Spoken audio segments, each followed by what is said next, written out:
I'm amazed, to be perfectly honest with you. I'm sitting in Bromley, Kent, just south of London, and my guest this evening is in Istanbul.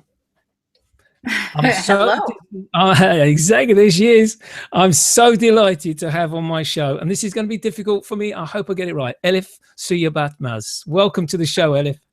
Welcome. Thank you. You said it perfectly. Thank you very much indeed. Thank you.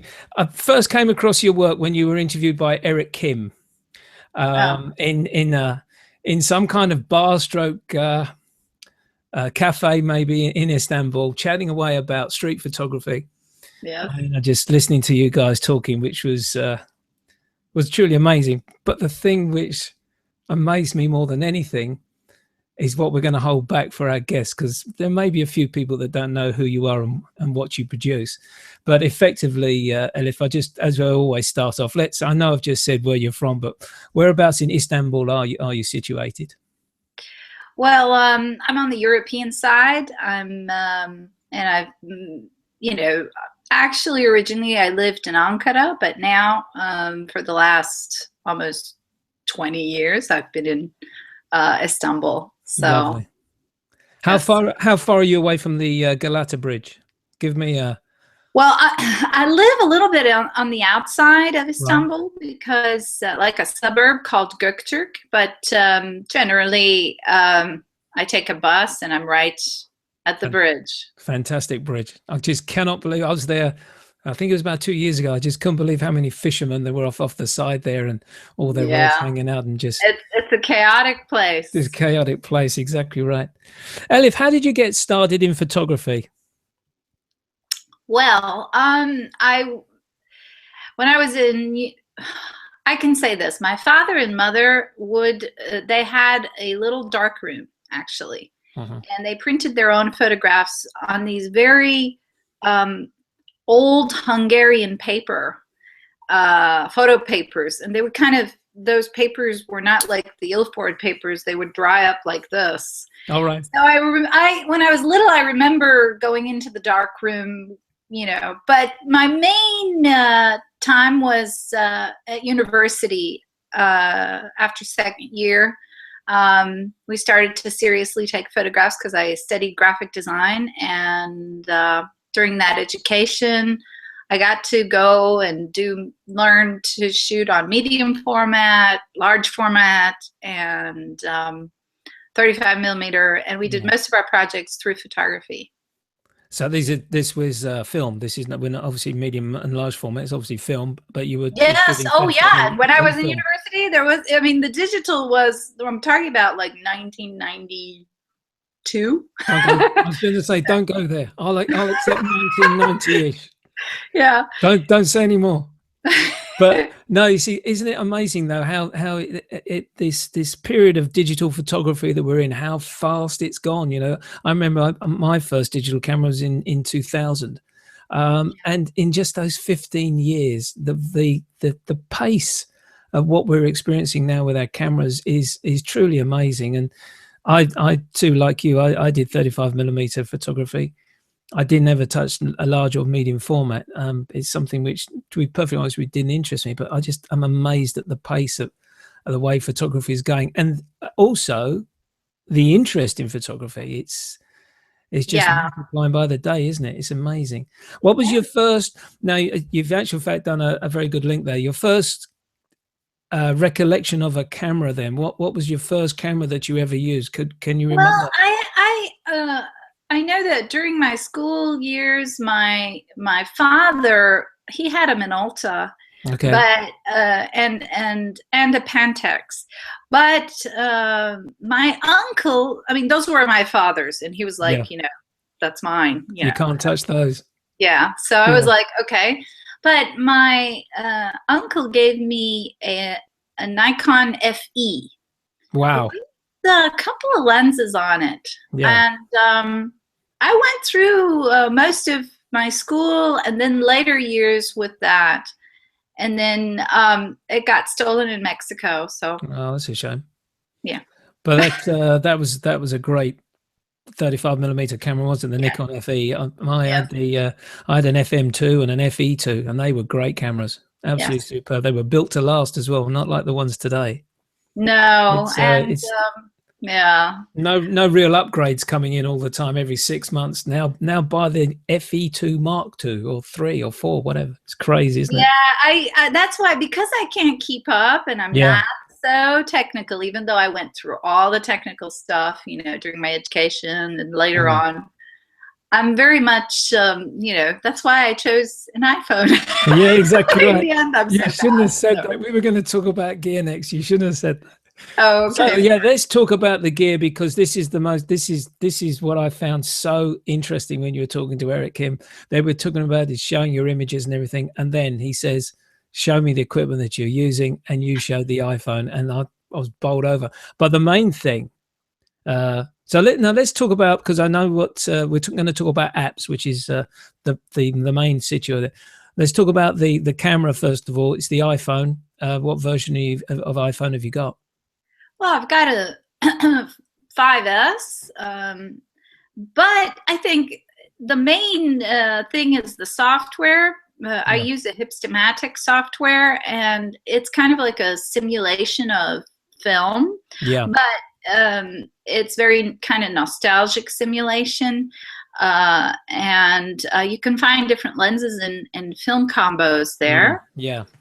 And of course, it's not kind of fixed. You have to learn the language of the software a little bit, how it reacts to light. It's a little different than film, but it's got its own little language. Yeah. And so I loved. You see, I was mostly shooting black and white, and I just loved the black and white contrast simulation that the Hipstamatic did Yeah. in some of its films and lens combos. So I was very, very happy when I found that. Yeah. And It's interesting you say about the combinations of these lenses and films, because I use Hipstamatic myself from time to time, yeah, and you select, for argument's sake, Blanco, which is a film simulation. You put a different lens on it, and it comes out a colored image. yes, This is what gives you the enjoyment of, you really, to a degree, unless you're regularly using that combination, you really don't know what you're going to expect. I've got a number of favorites on my phone. yeah, it's a little. I mean, I can say film can surprise you too. I mean, Exactly right. film, but I mean, of course, the rules are more because the range is kind of limited, or let's say it much better in terms of it's got very limited range. You know what you can use the film for with certain lights and what the limits are. But with Hipstamatic, it's got its little randomness within the software, and I think that kind of gives it depends on the light a lot too, with the randomness. So it takes time to learn. And to tell you the truth, I could. There are so many lens combos and so many films that I kind of get.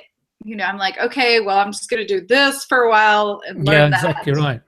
I think they keep on bringing out these new combinations. I'm literally just going to my Hipstamatic now, because the latest one that I downloaded, and these things are only 79p in English money, which is crazy when you think about it. But the latest one that I downloaded was with the Savannah and the Louis XIV infrared.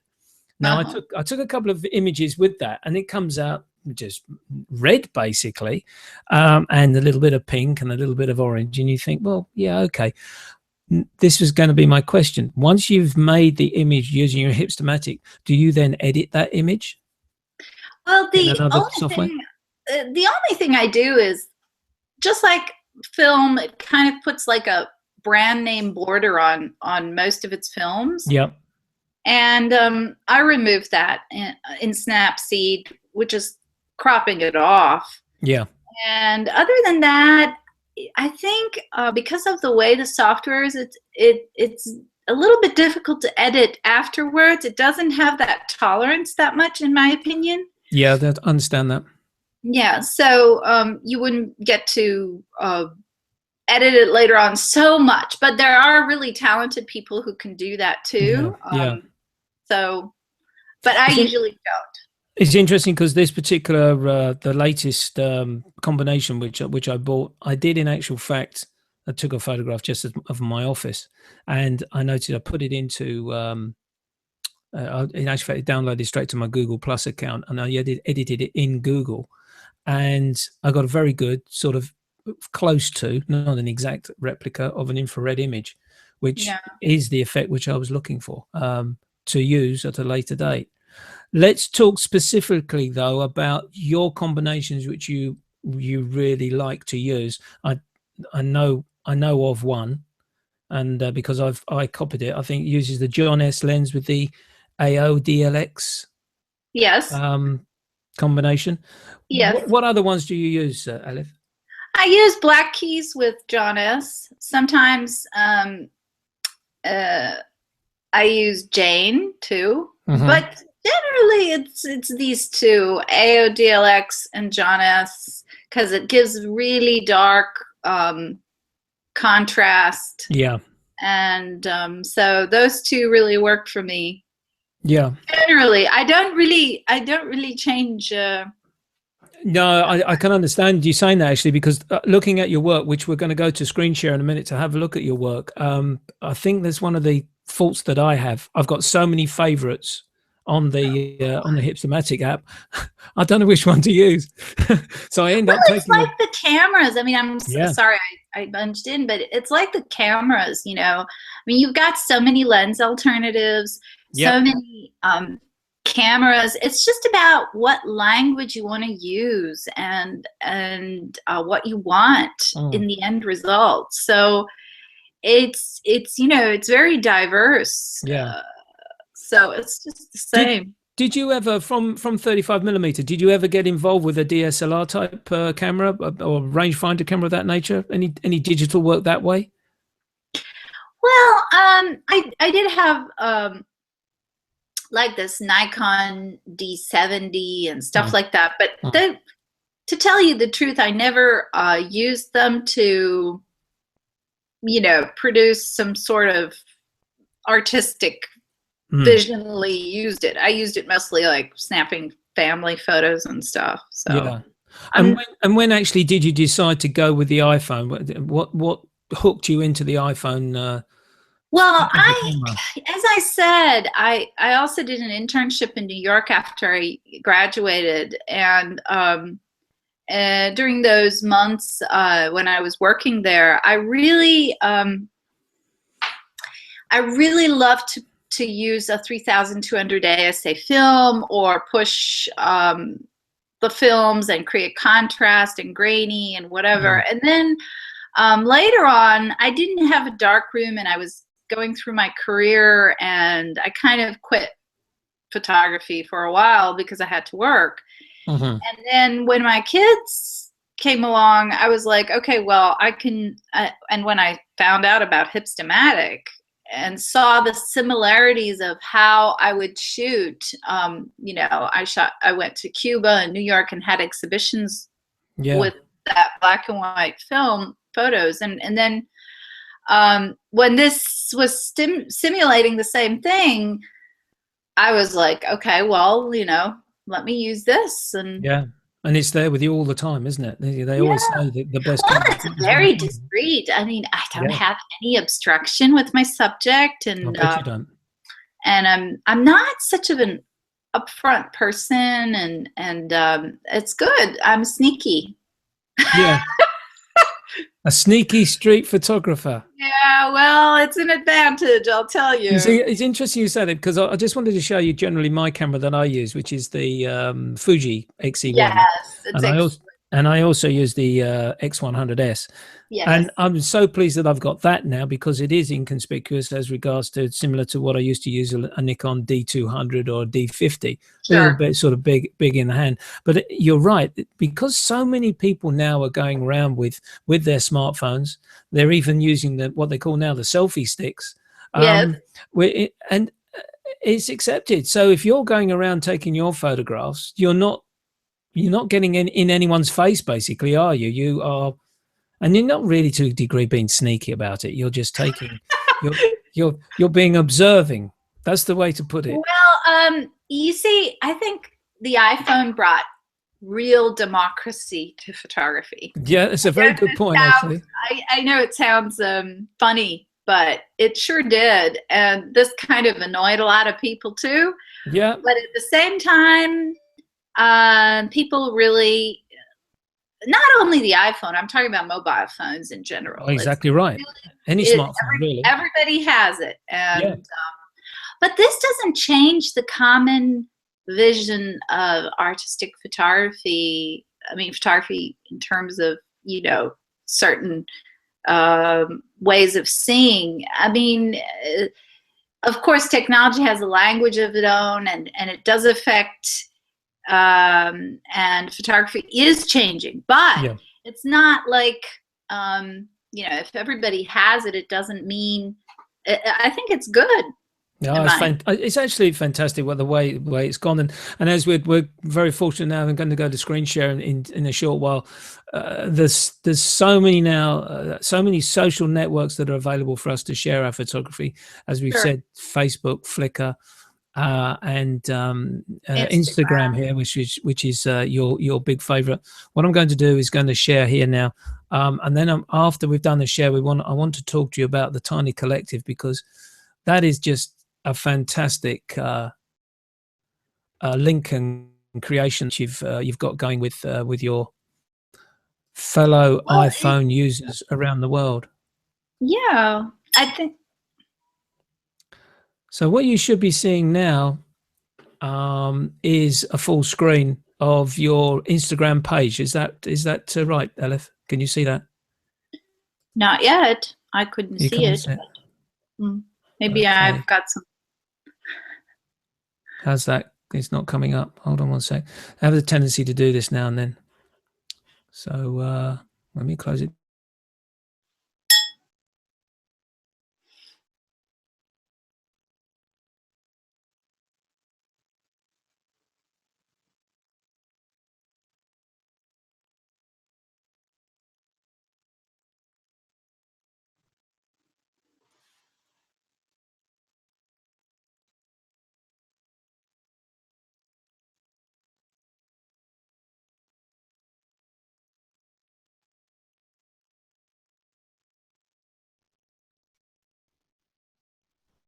You see, hello. You see, that's what happens when you try to get clever. You click on the page. That's so okay. I'm going to try and do it again. Okay.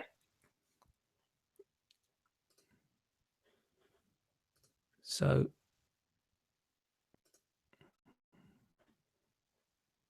Something's coming up. Can you see it now? Yeah, I see your page. Yeah, I see your thing right now. Oh, there we go. Okay. You got it. Great. Superb. Sorry about that, everyone. I always have a tendency to click on the wrong page and I lose everything, because I have to operate the web page, not the Google Hangout page where we're talking. So we're on the Instagram page here, Elif, your Instagram. And I think what I'd like to do is if I just scroll through some images and you make your comments. And I just want to reiterate to people that will either watching this live or will be watching it in the future on YouTube, all these photographs are taken within an iPhone 5S using Hipstamatic. So tell us about some of these images, please, Elif. Well, this is most of the time I'm in Karaköy or Eminönü in Istanbul, which is a place. Well, I love Istanbul. I mean, it's a very unusual city, and it's got the sea run, the Bosphorus, and there's the Asian and European side. So there are a lot of ferries going from one side to the other, and a lot of people fishing, and it's chaotic, and it's great for street photography. Yeah. And but at the same time, that chaos, I try to kind of find a little more minimal approach in my composition. It is difficult in Istanbul because it's quite chaotic, as I said, visually too. And so this is from the bridge with the ferry in the distance. And I travel to the Asian side, and I do love the ferries because there are really old ones. Hmm. And I think you feel the city a lot, and you see a lot of people in the transition mode, you know. They mostly, because they're traveling from one place to the other, they're thinking, and so I like to catch their mode during this transition. Yeah, And that's true. And I think what we're seeing here now, we're seeing what we were talking about. I think this is a lovely image. I really do. I love this image. thank you. Well, they're Um, selling all these images on the streets. yeah. Mostly are kind of, as we say, kitsch, and but Mm. this was hung on, you know, on the street, and Mm. so I think what we're seeing here as well is the way the hipstermatic, as you're saying, your preference for high contrast images, um, and yes, basically you, you're working the image using the light and the high contrast. This one, immediately you can see an image of a person, which I'm assuming is yourself, reflected in yeah. the window. But then, of course, you see this other window, and then this is layers at its best. I just love layered photography. Then you see the person who's actually looking at you.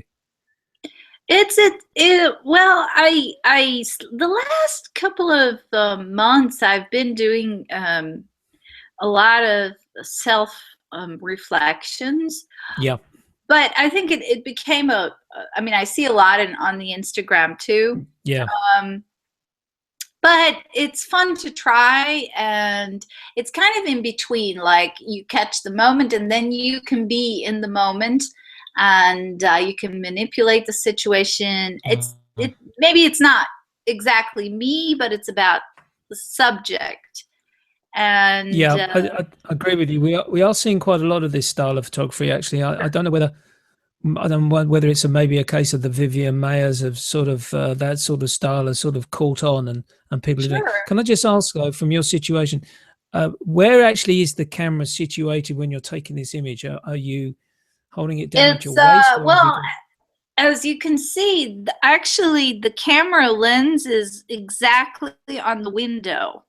And that's Oh, why the okay, right, window, okay, because it's behind there, and you can see the yeah, square of the phone on the right side when you go looking at the screen. On the right I'm with you. side, it continues but if I don't say it, it generally is, um, it's in the background. But when I tell you it, you can see the rectangle Yeah, of the okay. Now, phone. now that you mentioned it's where the window is, and I can see your head obviously, and I can see the position of the phone now.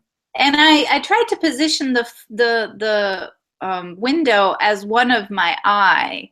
So, Yes, exactly. Yeah, yeah. and it's coming overlapping on the lens, so it's kind of like a Now that is well seen, and I don't care what anyone says. That's an innate ability.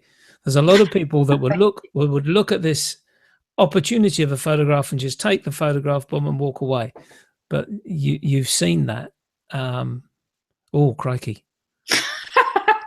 It, that well, a lot of that fishermen come with their it's not pets. it's a lot sharper than the Dido Moriyama example of the dog. But this one, crikey me, He is was that? not happy in the car. I No. bet he wasn't. Don't you take my photograph? He's got a lovely smile though. Yes. Dear, oh dear. Well taken. I think I Thank would have walked away actually. It was scary. There's more photographs from the ferries Very. there. Yeah. Yes. When I was there, I didn't go over to the Asian side. I just stayed on what we term, I suppose, the European side. I didn't Uh-huh. have enough time to get over there, but I went down to it's the Bosphorus, isn't it? Yes, the That's Bosphorus. right. Yeah, yeah. I went down there a couple of times.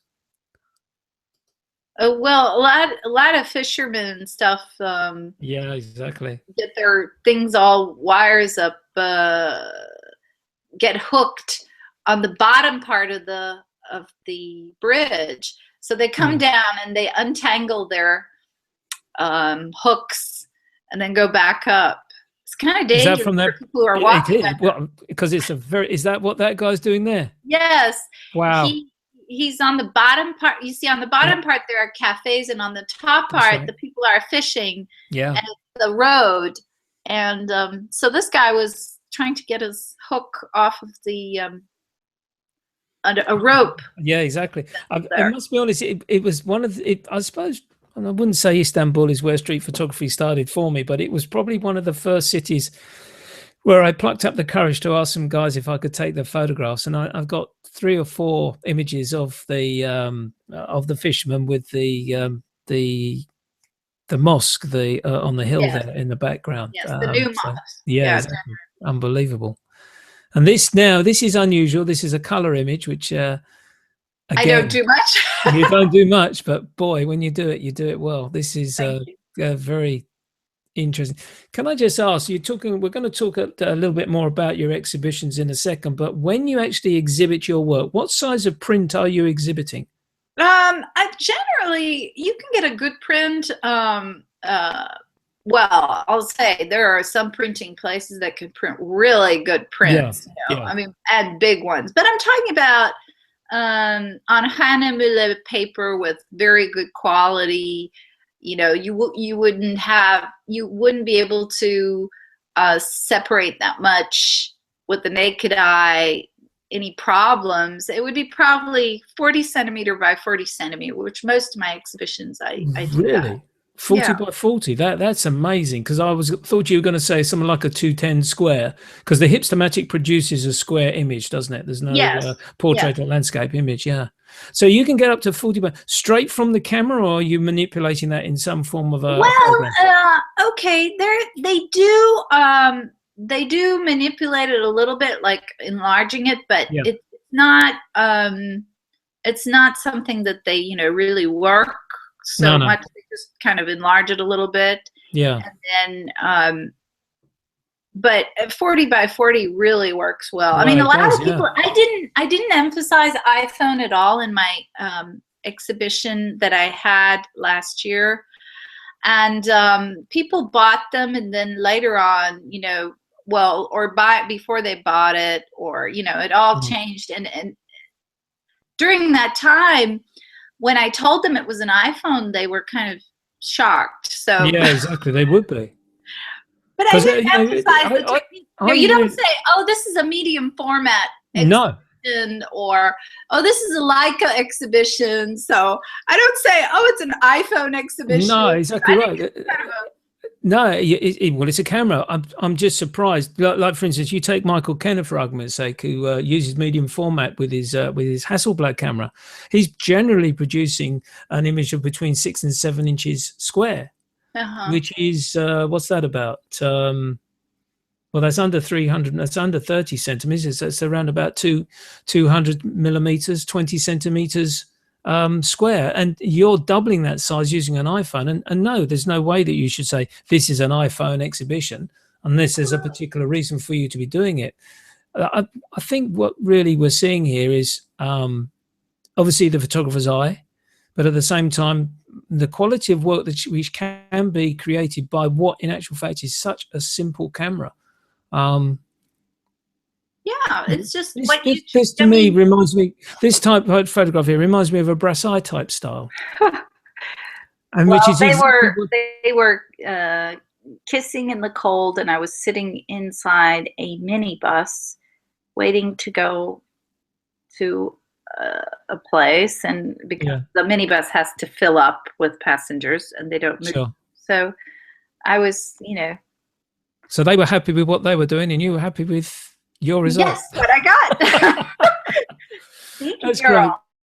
Let's come out of Instagram and let's have a look at Facebook again. There's probably going to be some repeats here for obvious reasons. You're using both to advertise and to show your work. Lovely photograph here. Oh dear, crikey, that's just amazing. Look at that. Is that a selfie or someone else? Yes, it's a selfie, but I cropped it. But as you can see, the front part of it, there was like a kind of like a texture thing. That's actually my hair flipping from my front of my face. Right. So there's motion here, actually. Yeah, exactly. And it's cropped. And that's very difficult to do motion with these cameras because there's a lot of tolerance in regards to the shutter speed, isn't there? Well, I got to tell you one thing. I am also shooting film with a Konica Hexar. And I did this after a while, shooting with the iPhone. And you know what? I was shocked when I got the film back that I just forgot because of using the iPhone a lot is depth of field. Yes. And I was the depth of field language you start not to think about on the iPhone. I mean, there is, of course, yes. but it's very, you know, something that you don't use much. And so when I had the films back, there was a real, you know, blurry thing that you have to think about, the depth of field that you have to think about during shooting film. Not film, but, you know, with an ordinary camera. And that really struck me. So what I'm trying to say with the iPhone, you don't, I mean, yes, you consider the light, the composition, etc., but depth of field is kind of in the background, and you have to practice it. You have to start to think about it, you know. Yeah. How though do you get a blurred image like this in using your iPhone? Are you must be moving that camera very, very quickly. No, well, I mean, I moved myself, but the camera at night and in really like winter time, you can get really blurry images if you want to. Okay. And it just takes some practice. Yeah, that's exactly right. Practice makes perfect. You've got to keep trying these things. Yes. There's that color image again, which is great. And as I say, we're obviously going to get some repeats here. These are mine. But I've got, you see, I don't have a very personal page, only on Flickr, I guess. Yeah. And so most of the time, oh, here's one, yeah. Shadows in that hand just coming into the image on the right hand side. This is called the box in the hand. Exactly, the box in the hand. Can I ask you, with respect, was this planned?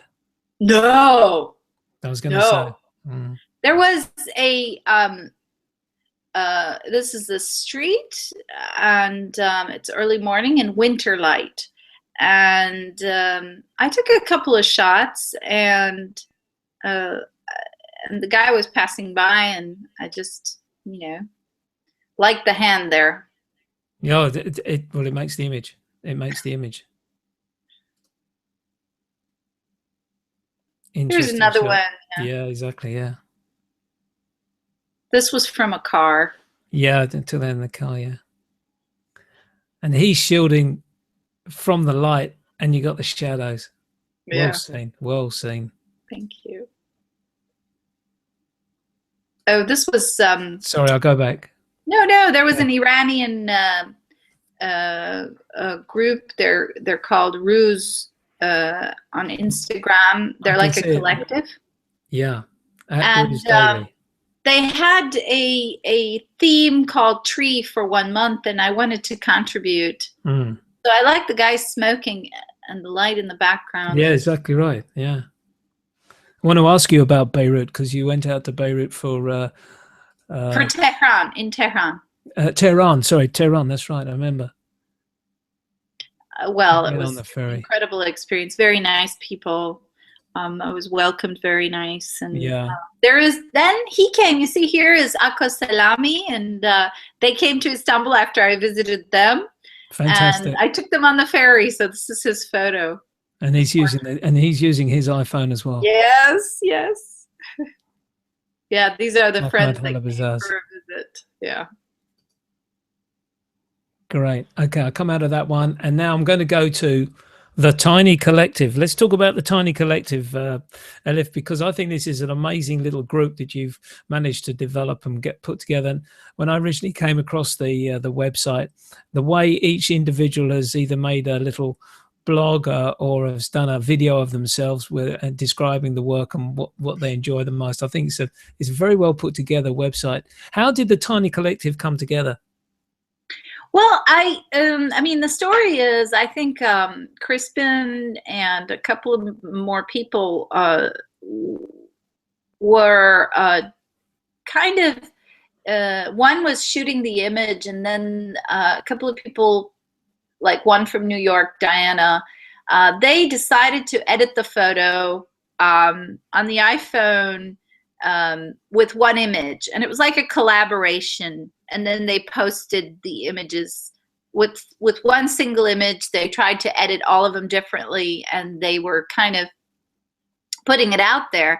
And then they created a collective, and then they start, and of course, very talented 12 people we are at the moment. Yeah. And of course, all through Instagram. And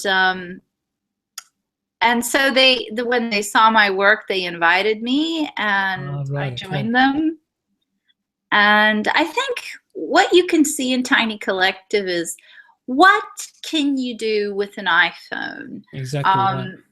And what are the limits, and how can you edit, and how can you shoot on the streets? I mean, some of us are completely editing photos. Some of them are just straight out of the phone, and there are all kinds of styles there. Some of them are artists, some of them are photographers, some of them are not, you know.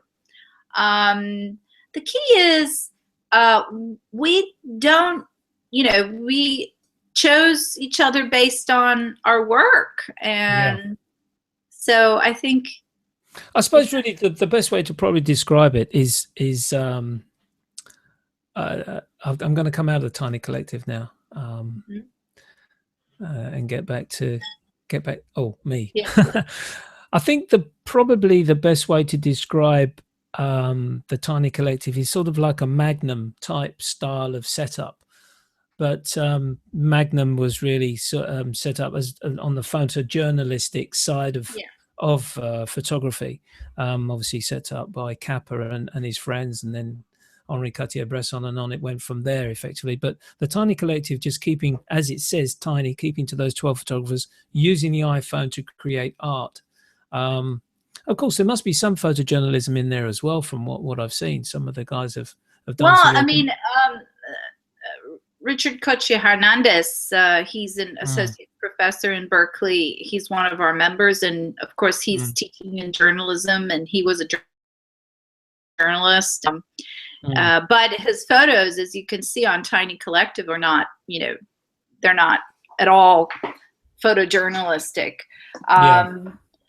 And he was our main inspiration, actually. He's really, and so, but now there are other collectives, you know, coming to life too through Instagram. No, that's true. And of course, one of dare I use the term, famous photographers, which is coming to the fore now, Ben Lowry, of the war photographer, and his work being shown.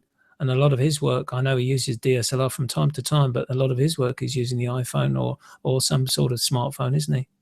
Yes, a lot of photojournalists are. Yeah. I mean, Andrew Quilty is doing it. You know, and a lot of Magnum photographers are also posting their stuff on Instagram and using the iPhone. And I even, I mean, so basically, it's a very important platform, at least for journalism. Yeah, no, I think it's a very important photographic platform. Period. I think another photographer that comes to mind, Jack Hollingsworth, who basically sold all his DSLR gear and said, right, that's it, I'm going to use the iPhone from now on. And I've watched a couple of videos of his work on YouTube, and the work he produces is just purely amazing. And you think, crikey, just with an iPhone, you know, these are cameras that need to be taken seriously. It's truly amazing. Thanks for sharing your comments there on your work there, Elif. I really appreciate that. But let's talk about you. I asked you earlier on before the show whether you got involved with workshops. You've done a couple, shall we say, but you obviously you get invited to do quite a number of presentations now of your work. Could you tell us about that? I go to most of these. I mean, I get invited to these discussions and presentations, like in Photo Istanbul in Tehran. There was a mobile photography and video convents, and then done a lot of exhibitions. So I think the social side of posting your photos online is very important. I mean, it could be Flickr or Instagram or wherever. And it really opened a whole new world. So it is important to share and create a community. So. Yeah, that's right. I think when you actually look back, we were saying digital photography has been around for what, 15, 20 years, I suppose, at a real push, if you talk about the early digital cameras that came about. But it's the pace that what we're seeing, not only with the cameras that we're now using and the imagery that we can create, but it's the sharing capability now. Google Plus, Facebook, Instagram, Flickr, and then of course your blogging opportunities is purely amazing. Yeah, I mean, a lot of photographers get it mixed up. There are people who use their camera, their phones, like visual messaging. Okay, like what they're doing, what they're eating, whatever, and that is quite different. It's just like, using the camera for your family photos and then using the camera for your, so that there's, people get upset sometimes in discussions that, there's a lot of photos out there and this and that, but it's just the purpose of what what you're going to use it with and share it with. Then you get this community that shares the similar taste, just like on, Flickr and whatever. So I think it's important to put your work out there and get feedback. Do you worry about your work being effectively taken and used? So, for instance, have you had a situation where one of your images has been used potentially without your permission for any purpose at all? Well, I'm not so worried. Okay, the thing is this. I, for example, put my work out there, and when I put my work out there, I see afterwards a lot of similar work. Yeah. I'm not saying it's copied or whatever. I'm just, maybe I copied someone. It doesn't matter. But what I'm trying to say is, when you put everything out there, of course, there's a vulnerability more, let's say, keeping all your work and then showing it in a gallery and not sharing it anywhere or whatever. But that depends on a body of work. I mean, if you have a main body of work and you have a project which is long-term, everything, I mean, of course, by all means, it's just the choice of the photographer. But at least on the daily basis of shooting street photography, I don't have a main, it's kind of random. So I don't mind posting it instantly. And I don't mind if used, in terms of, I don't think nobody would use my photos for anything. Yeah, I bet they would. Black and white, and it's absurd, and I'm just. I think I understand exactly where you're coming from, because I think in my interpretation of work, being copied or mimicked, I think is the best praise that you could possibly ever have. If it's, if someone is prepared to go to the lengths of saying, oh, I'm going to do a photograph like Elif, that's the best praise that you'd ever get. Because if you see it appear saying, oh, that looks familiar, oh yeah, that's my style, and there's no doubt about it, you have a distinct style. Thank you very much. I'm not bothered by it either myself. I'm my photographs going out on Flickr, Google Plus, and Instagram, and all sorts of places, just like yourself. I'm not bothered if someone copies, if they want to, my work. But the thing that I would be concerned about is if a corporation took an image and used it without permission. Yeah, that's very much possible. Would you chase it if that did happen to you? Would you chase it up?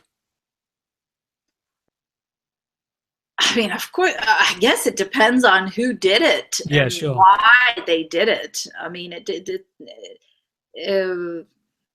So it really depends. I mean, I've found people in their own profiles sharing my photos, and you kind of warn them and tell them, but if they give credit and share it as an example, which I saw in Russian websites and all that, but they always give credit generally.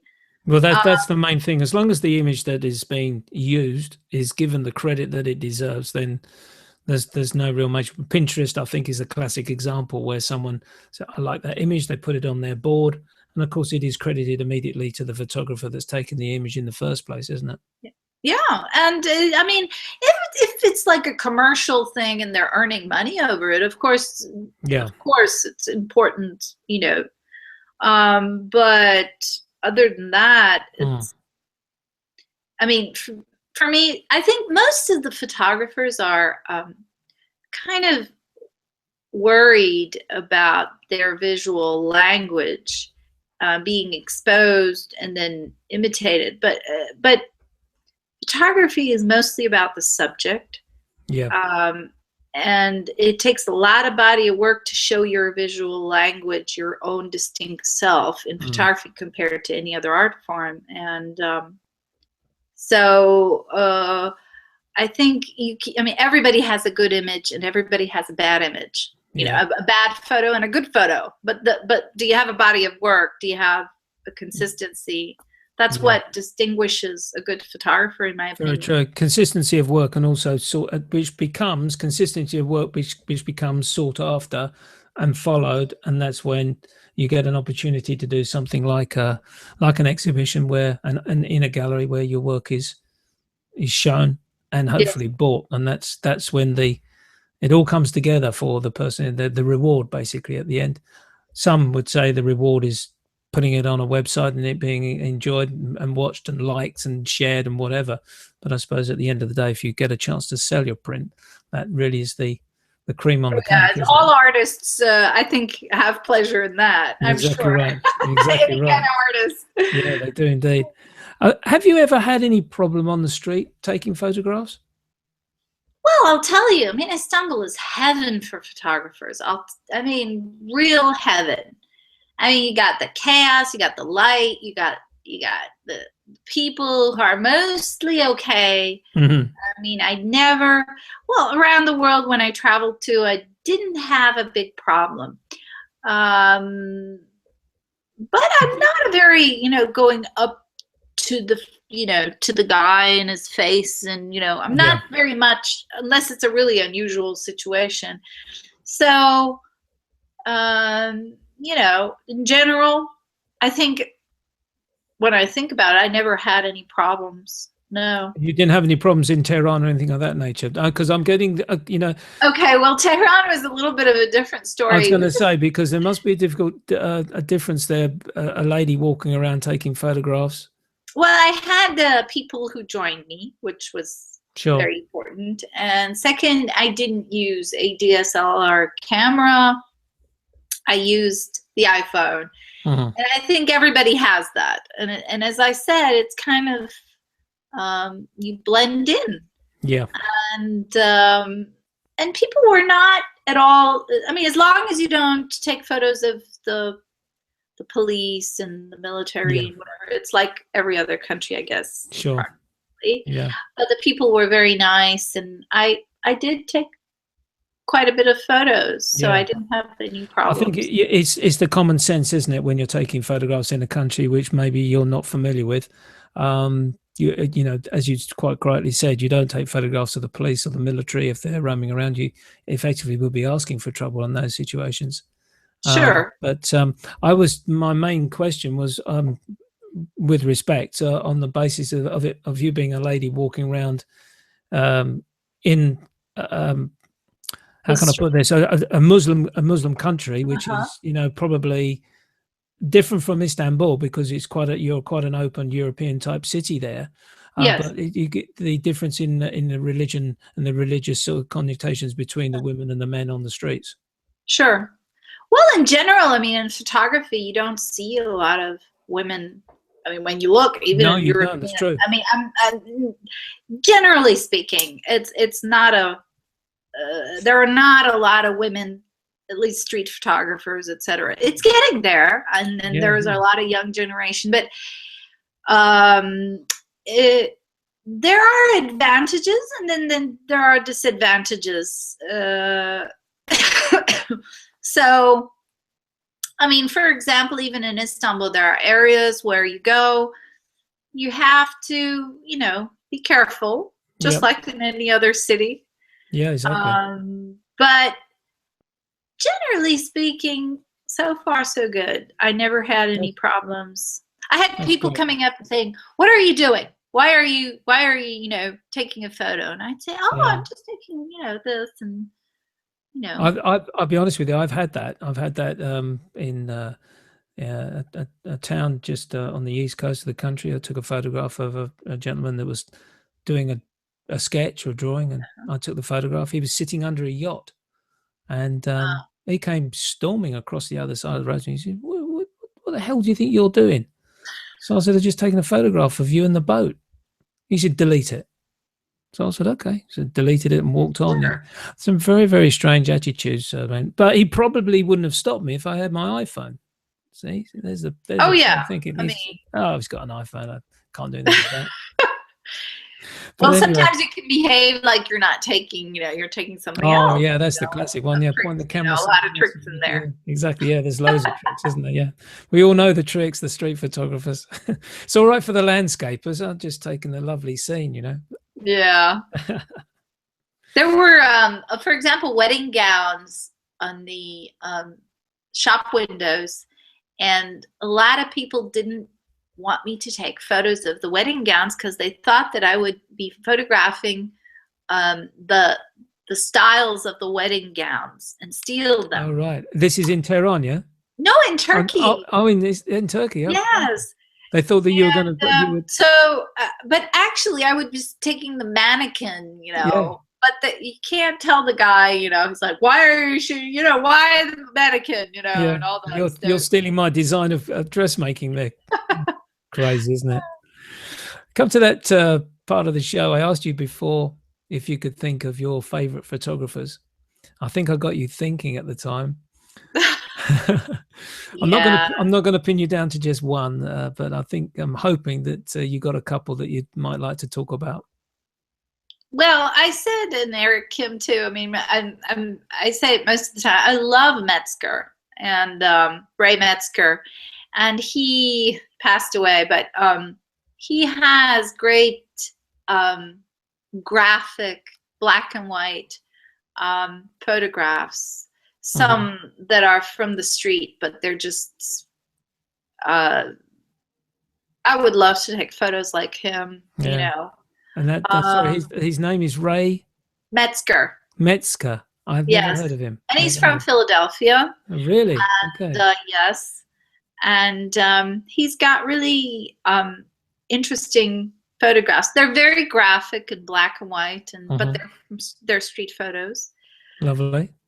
So I can say him, but of course there are, you know, Tarrant Park and stuff. Yeah, exactly. Yeah, there's actual fact when you think about it, to ask someone to pinpoint one favorite photographer is very, very difficult. Very. I mean, it's not an easy task, but I do. I mean, it's great to look at styles. You made your point there with the inspiration, I think, which you obviously get from Ray Metzger there.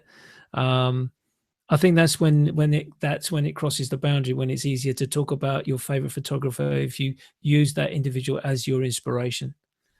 I mean, it's I think the similarities is he was a graphic. He was teaching in a design school, and you can see in his work that he used photography more graphically, and I like using photography in a graphic form, and so it's you know, in that sense. That's ideal. That's fantastic.